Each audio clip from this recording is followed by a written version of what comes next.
Welcome to Carter's Country Club. This is episode 3. Is it the spark of creation? Part 2. My name is Ann Taylor Lashbrook-Wright, and I'm really glad that you're here. So, as I shared in part 1, I am going to start this episode with bits and pieces of Children of Eden.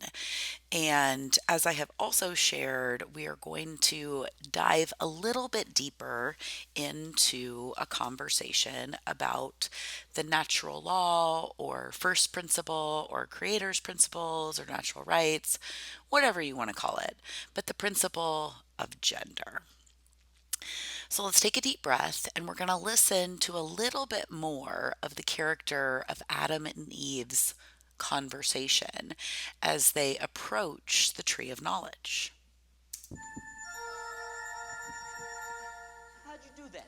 I don't know. I just walked towards it and the day turned into night. Go on. You try.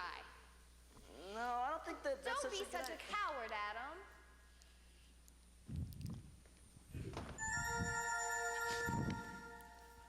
Strange.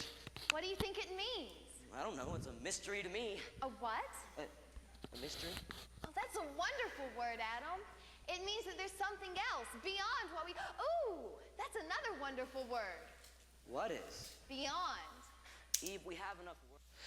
Okay, so I wanted you to hear that part. And again, more than likely you're familiar with the creation story. Oh, and I have another old shirt on today. This is from my 90-day foundational strength training program for women.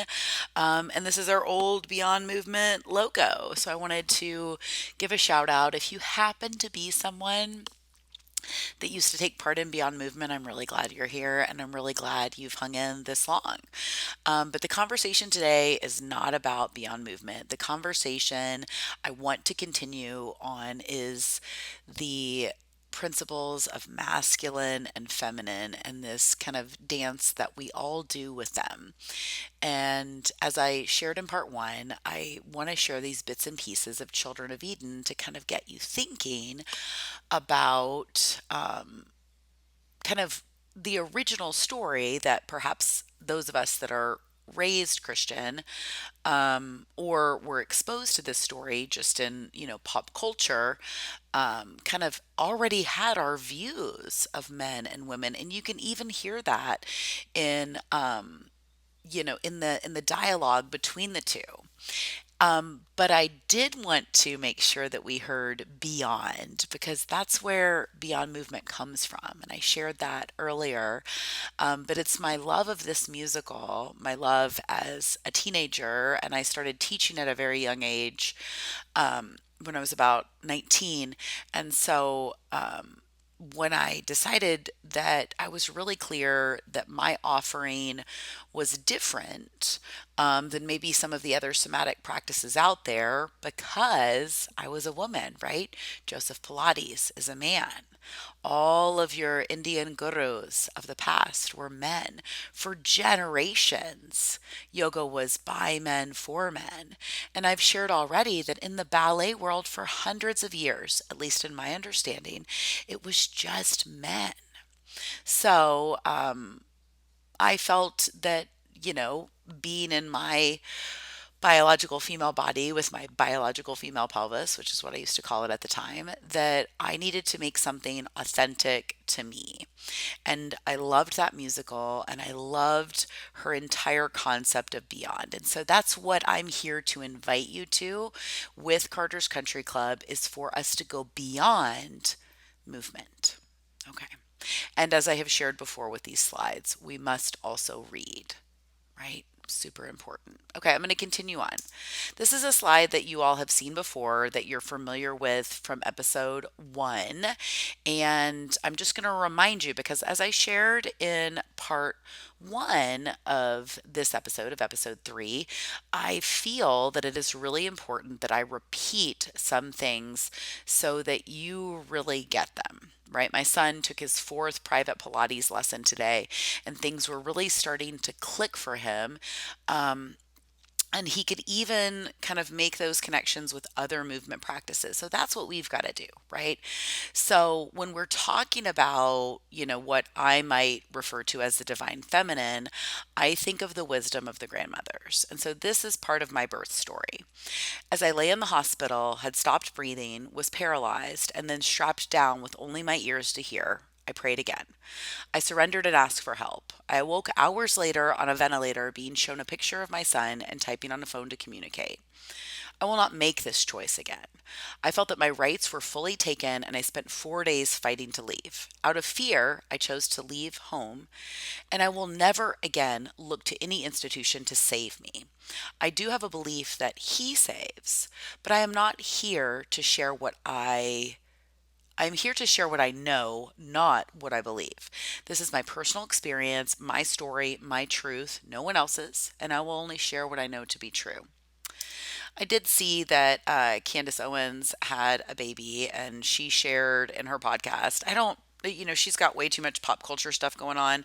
But as I shared in episode 2, Candace Owens and Sean Stevenson were some people that I began to listen to in 2020 because I'd never listened to them before.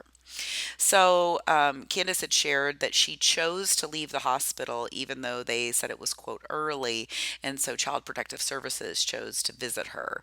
I didn't want Child Protective Services to visit me. And maybe, again, maybe I would make a different choice in the future. I should have just left, right? I should have never gone, but that's a whole other conversation. But Carter is here. And that is part of his story, right? Is being cut out, being separated from me, and all of those things. And I've shared before that I was really grateful for this group photo that you see, this large birth community that surrounded me at the time. And many of those people still surround and support us today. I think I've shared this before, but if I haven't, I wanted to go into more detail with this slide. I know I've shared this, right? You've heard this quote from me, although I don't know who Julie Fowley is. Tomboy, all right, call me a tomboy. Tomboys get medals, tomboys win championships, tomboys can fly. Oh, and tomboys aren't boys. So I shared before that in my early childhood, I identified as a tomboy. And my mom even referenced that as of recently, calling me a tomboy. And so that was really a part of who I was. And I've shared a little bit before that, I was brought to ballet at a young age. Um, but even though I coach gymnastics now and I have this great love for recreational gymnastics, I did not have a good experience in my year of gymnastics, which is where that picture is from. I'm on my front porch. My mom took that photo, and I'm in my little Leo that I'm going to wear in that recital. And we are just a couple of days away from our orphans recital. And I think I shared before, that my dad's there in that picture with me and my little wagon. And I was really self conscious about my legs, really self conscious about that, and would continue to have that into adulthood.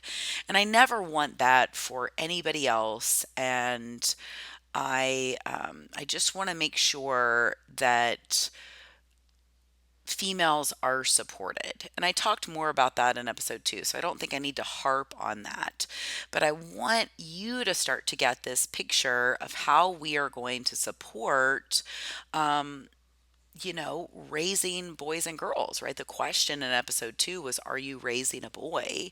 I'm not here to ask, are you raising a girl? Because I'm not, right? I'm here to share my story. I can share with you about raising a boy, but I can also share with you my experience as being raised in a girl. And our culture here in America did not serve me. I did not fit in at all, right? Those people in the upper right hand corner were my friends from my youth group. I think I've shared this before. I know I shared this in the podcast that I'm going to give you the link on the next slide too. But I shared how the Presbyterian Church USA came in and dismantled that youth group. Um, and it was just devastated me, devastated me to my core. And I've shared also before, we were studying Carl Jung, we were reading Conversations with God, we were exposed to Eckhart Tolle, and we were doing dream interpretation. We were doing all of these things that the Presbyterian Church USA did not like. They wanted us, memorizing Bible verses, I guess. I don't know. They never came and spoke with us. They never came to a youth group meeting. They just went by hearsay.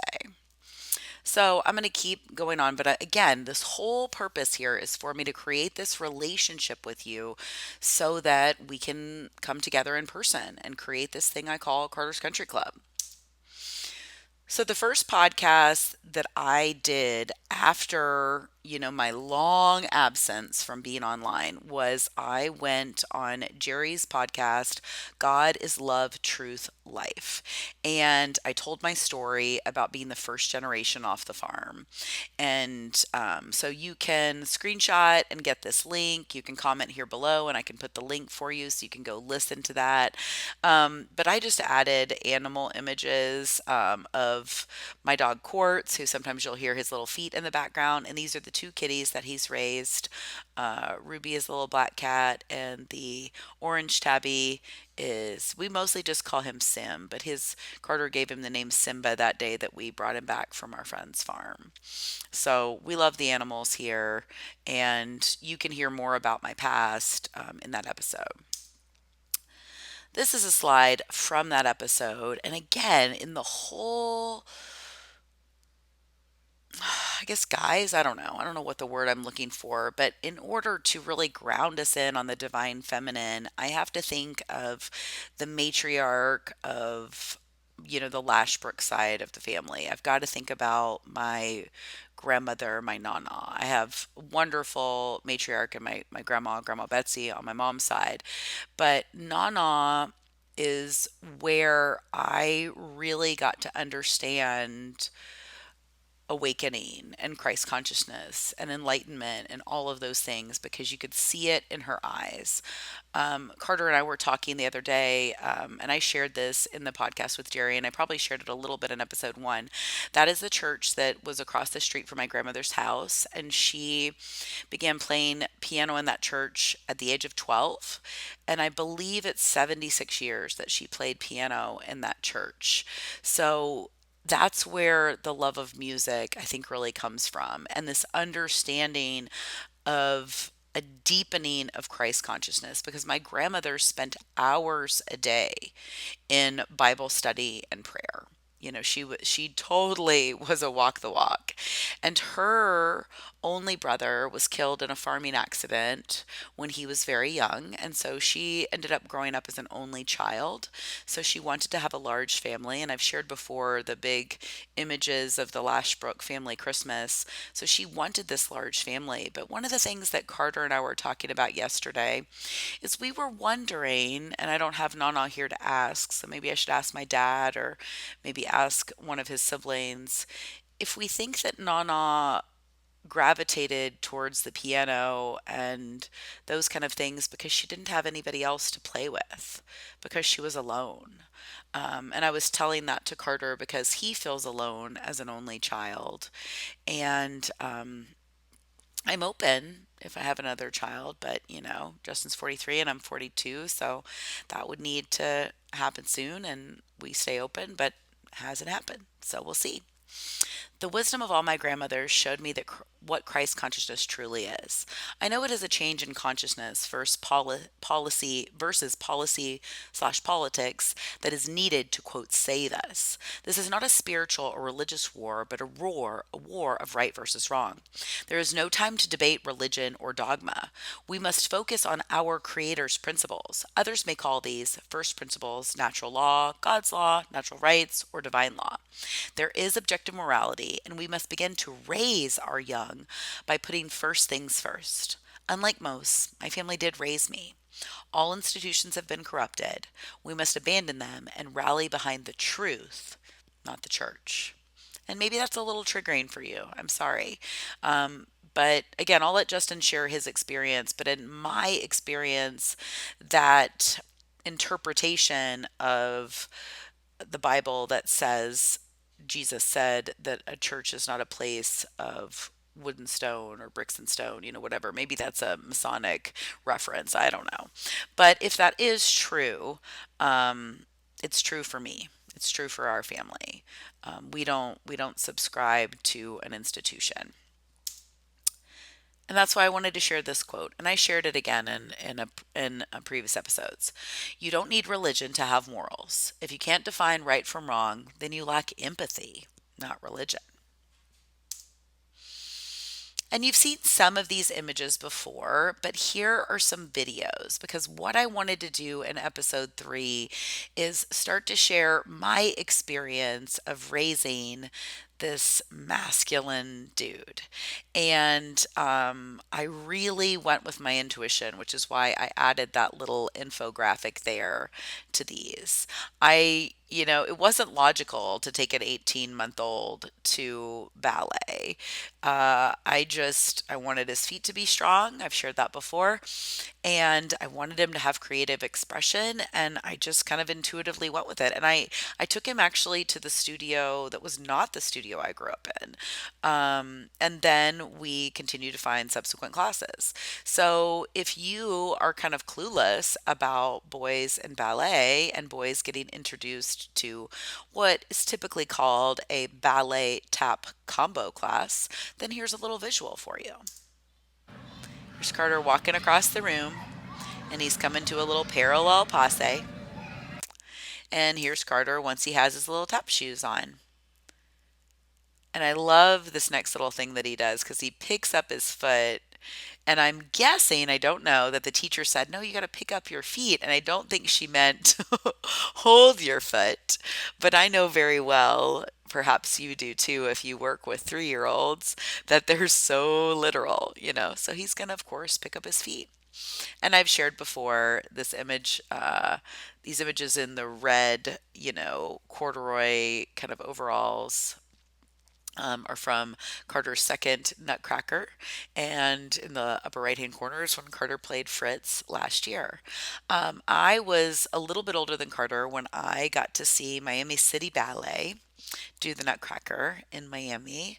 And it was mesmerizing for me. Like I loved it, and it is what had me want to really be around ballet.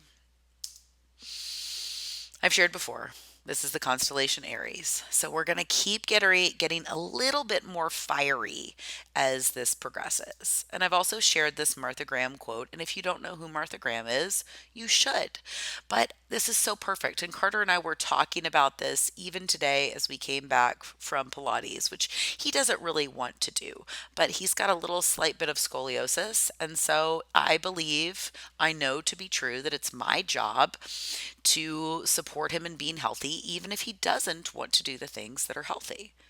I don't need him to have natural consequences and have his back hurt when he's older or have him be limited in his movement. No, it's my job, right? Again, I'm with you unschoolers on some levels, but I don't need him to, grow up and have his spine not be as healthy as it can so that he can learn, a natural consequence, right?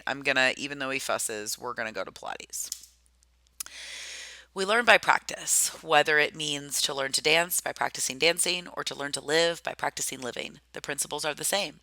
One becomes, in some area, an athlete of God. And the question that I'd like to ask here is, could we replace the word God with creator? Could we think about breath instead of spirit, right? It's my understanding that the Latin is spire, which is breath, right? In the yogic tradition, prana is the life force, is breath. So this Godhead, I feel like this word, and I've shared this before because I've referenced Anna Wright and her work Krivda, the God Tricks Against the Matrix. Um, I just think we got to get rid of that word. And that's why I can share these quotes and, not have to agree with every part of it, but there's so much wisdom there and so much wisdom in the practice, whatever that practice is. And I was really inviting you in episode 2 to take on your practice. And yeah, I'm going to keep rolling.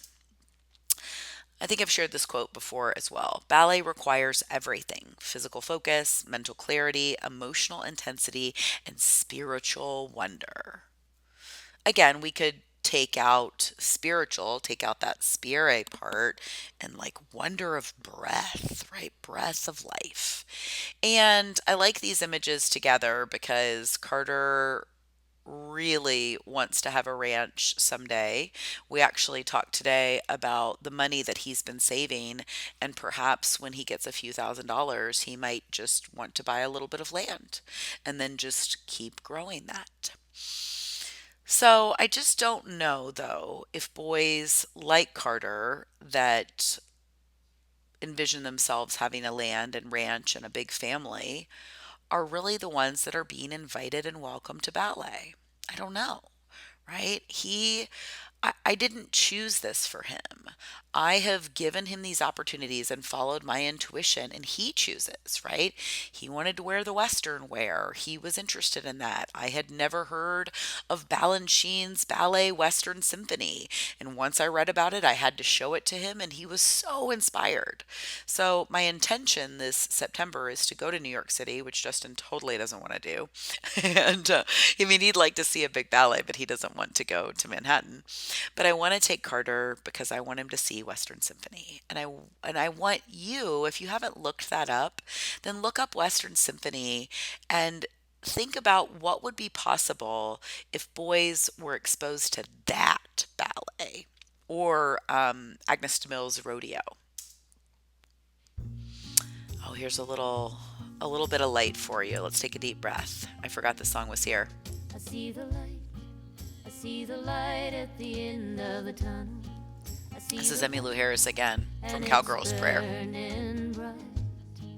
I see the light.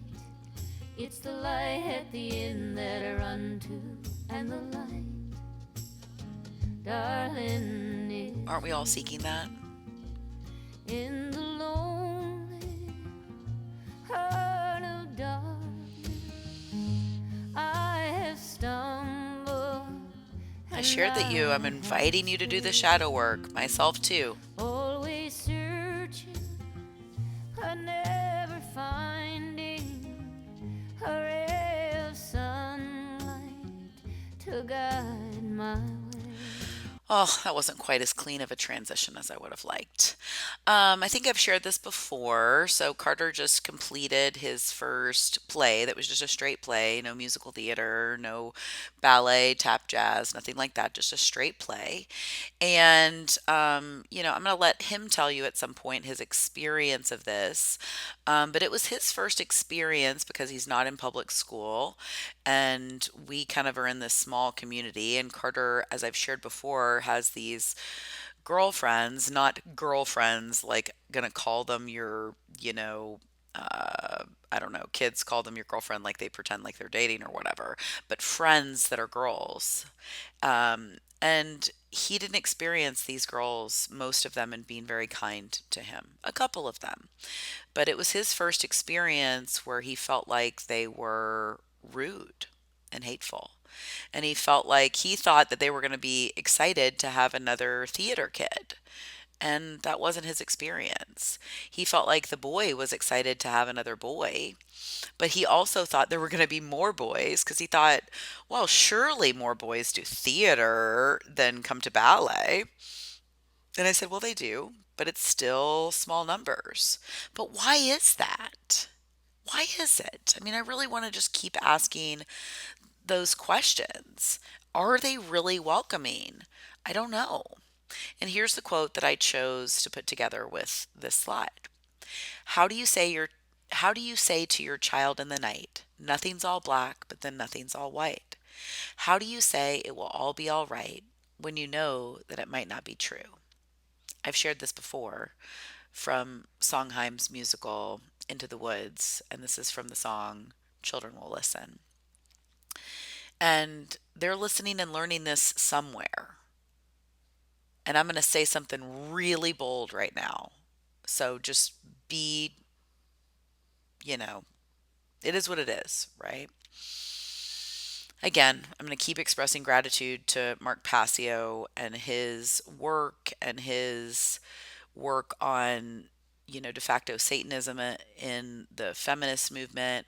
And I wonder, I don't know, but I wonder if these girls are being propped up in their public school education. I don't know that they all go to public school. Maybe some of them go to private schools, but I think he's the only one that's homeschooled. I could be wrong. But I wonder if they're being propped up because I've heard that that's happening.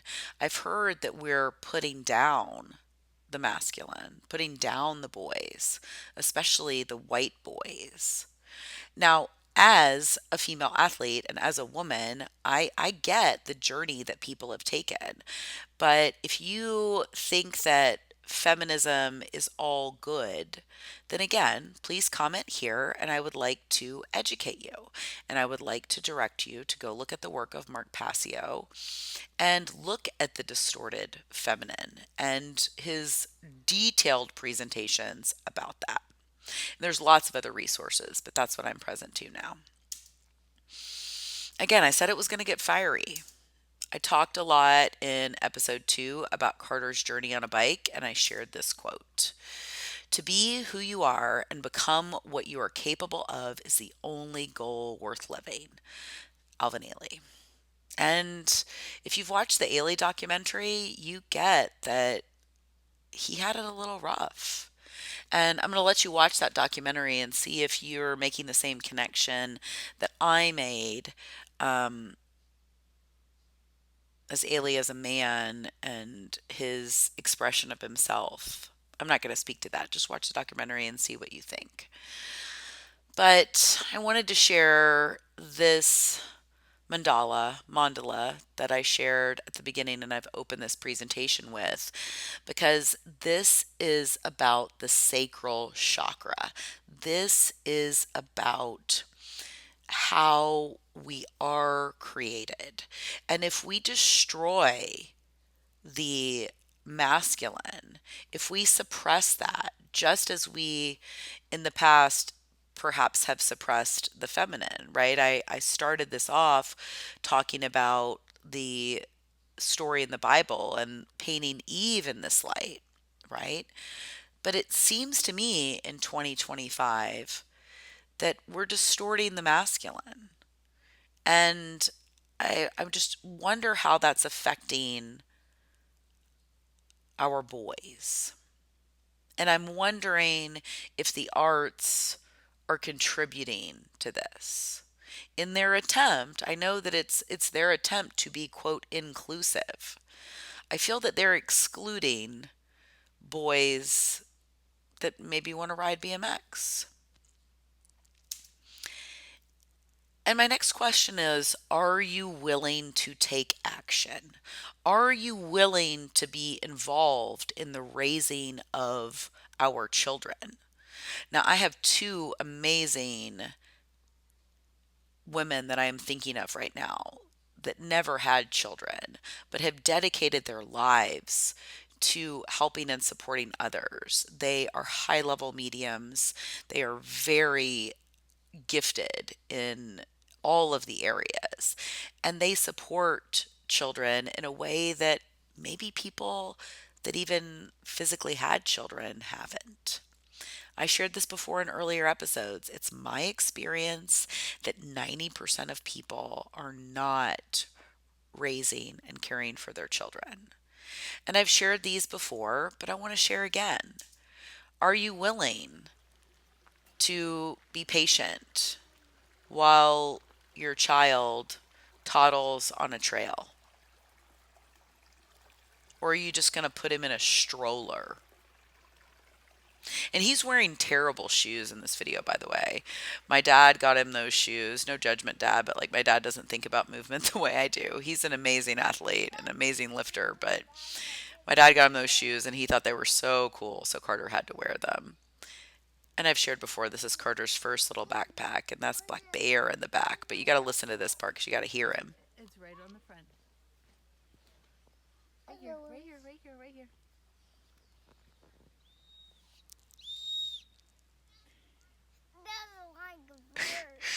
So cute. If I'd put him in daycare, I would have missed out on that moment. And I did. I shared with that before. I did try a few daycares for a couple days a week and did try a few things so I could keep teaching, but I wanted to be there. And I wanted to wander around skate parks. And I shared before that my mom got him this scooter because they had it at her department store where she did the visual and she thought it was cool. And I know that kids with Whoa. different Good special needs really like these scooters, job. and Carter really liked this scooter. Right. Are I you don't going think he up? necessarily, like I Good. said, I Hard don't work. diagnose him with anything, but Right. you know.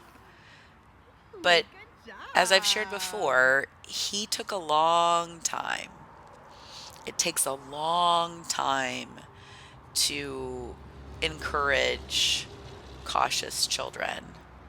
Carter's voice teacher and I were having a conversation yesterday about our observations of different types of children that learn differently, that experience things differently.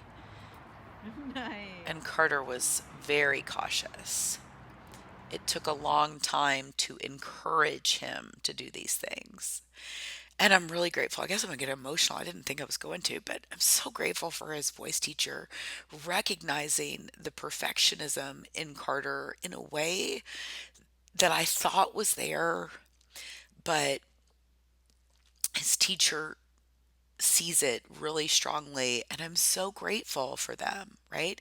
And he doesn't have children either, but he is, you know, I don't know why he and his wife don't have children, and I don't ask, but I know that he is supporting other children. And so we can support children whether we have them or not. A journey of 1,000 miles begins with a single step. Is that Lao Tzu? Is it Osho? Is it Ram Dass? I don't know. I don't know. You can tell me. Comment here below. I'm going to end it here today. Or not necessarily today, because I'm probably going to record something else, but as far as for part two. And my question continues to be, are you going to make a difference? And if you think that the boys are being cared for, I'd ask you to look a little bit more deeply. Are they really? Are they really being cared for? I don't know. Thanks for listening, and I'll see you soon.